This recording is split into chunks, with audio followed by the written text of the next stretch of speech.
Mīļais Ligavs, pirms izvēlēties kāzu kleitu, noteikti padomājiet, kādas būs aktivitātes jūsu kāzās,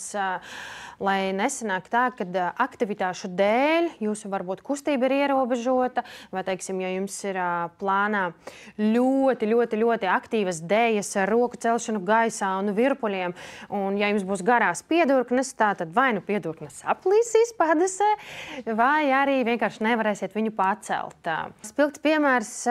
piemēram, ja Ligava ir ļoti pieguloša kleita, slips, kā mēs sakam, ja viņai ir jākāpj zirgā vai jābrauc ar moci, tad, protams, ir jāpadomā, cik tas būs reāli, cik reāli būs uzkāpt zirgā, un ņemot vērā, kad tīrie materiāli nosmērēs diezgan ātri, tad jāpadomā arī, ja teiksim, tas ir zirgs, tad jāpadomā, lai nekas nepaliek netīrs uz kleitas un, protams, kā nokāpt un kā uzkāpt.